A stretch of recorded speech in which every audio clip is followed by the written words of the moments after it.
ঘরে ঢুকে গেছে। আচ্ছা, এখনই এটা ঢুকতে কি জানেন না ভাই, কি জানতো না। হ্যালো,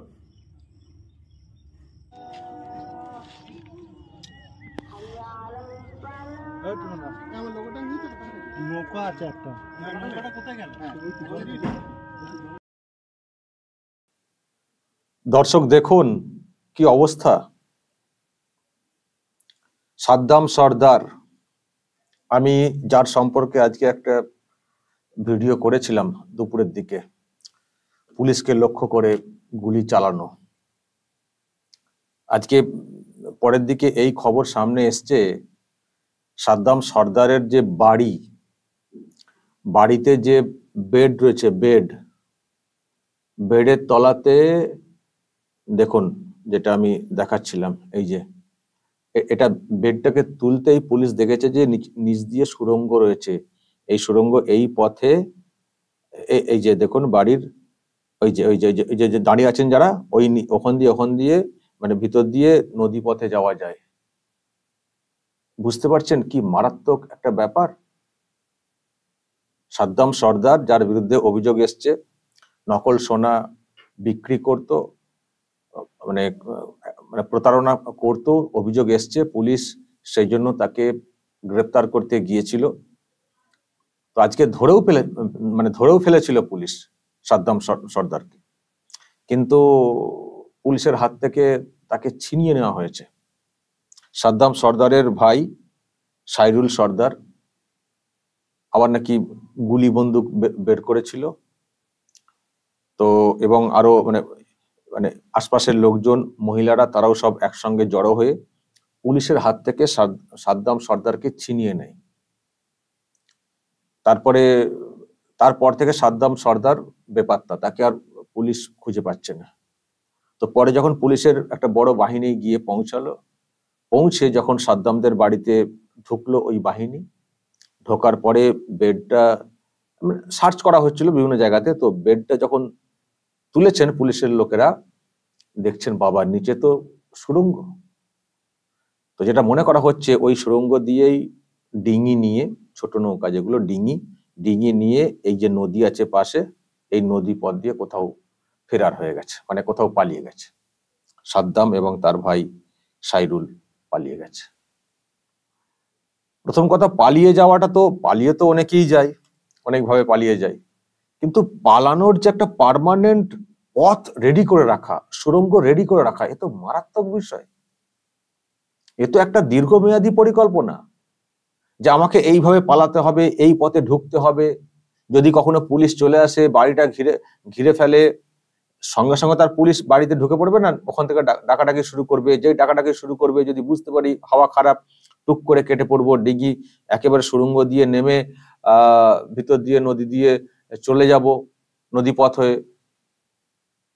মানে এ তো একেবারে ক্রাইম করার একটা বিরাট একটা প্ল্যানিং, নিজেকে বাঁচানোর। ভাবতে পারছেন? বাংলার ঘটনা, অন্য কোথাও না, বাংলার ঘটনা।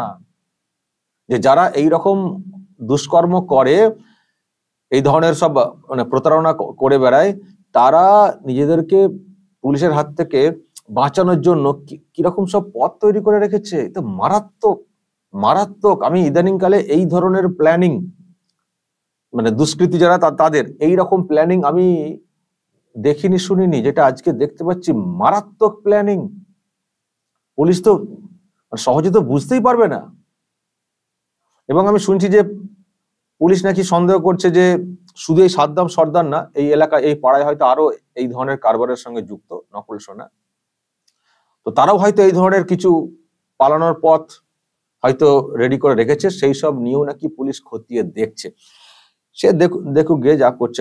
কিন্তু ভাবছি যে কি চলছিল, তার মানে কত জোরের সঙ্গে প্রতারণা করা হয়েছে, কি চলছিল দর্শক। এ তো চক্ষু চরক গাছ হয়ে যাওয়ার মতো একটা অবস্থা, যে বেডের নিচে থেকে সুড়ঙ্গ পথ রেডি করা দিয়ে এমন ভাবে করে, দেখতে পাচ্ছেন তো, যারা দাঁড়িয়ে রয়েছেন তার নিচটা মানে ওই ভিতর দিয়ে এসে নদীতে মিশে যাওয়া, ডিঙি নিয়ে, মানে বেডের নিচে নেমে, এই যে তোলা আছে এটা বেড, শোবার বেড, তার নিচ দিয়ে নেমে ওখান দিয়ে টুক করে বেরিয়ে আর মানে ডিঙি আছে, ডিঙি রেডি থাকে, তো ওখান দিয়ে বেরিয়ে চলে যাওয়া, ছোট নৌকা নিয়ে বেরিয়ে চলে যাওয়া। এবার ওই তো এলাকা দেখতে পাচ্ছেন, কোথায় গিয়ে গা আড়াল দিয়ে দিবে বা লুকিয়ে পড়বে কে জানে। লুকিয়ে পড়েছে, পাচ্ছে না পুলিশ। বুঝতে পারছেন দর্শক, বাংলার অন্দরে কি ভয়ঙ্কর চেহারা, কি কঙ্কাল চেহারা, ভোমরা হয়ে গেছে, ভোমরা হয়ে গেছে রাজ্যটা। এই যে বলা হয় না যে এই বাংলা, মানে দিদিমণি বলেন যে বাংলা হচ্ছে সব থেকে নিরাপদ রাজ্য, আর আমরা বলি বাংলা হচ্ছে দুষ্কৃতী, গ্যাংস্টার, জঙ্গি এদের জন্য নিরাপদ। এ তো দেখতে পাচ্ছেন তো যে কিভাবে তারা নিরাপদে থাকার পরিকাঠামো তৈরি করে ফেলেছে। দেখতে পাচ্ছেন, ভাবতে পারছেন এইরকম প্ল্যানিং। বেড, এটা বেডরুম, বেডটা আমি বেডটা দেখাতে পারছি না, বেডটা উপরে একদিকে সাইড করা আছে, বেডটা সরিয়ে পুলিশরা দেখতে পেয়েছে যে নিচ দিয়ে নদীপথ চলে যাওয়া যাচ্ছে। ভাবতে পারছেন প্ল্যানিংটা? আমি তো দেখে চমকে উঠেছি। কি রে ভাই, কি বাংলার, তার মানে কতজন কোথায় কত কি সব লুকিয়ে টুকিয়ে থাকে এবং তারা এদিক ওদিক করে, পুলিশ বা এজেন্সি গেলেই তারা এদিক ওদিক করে।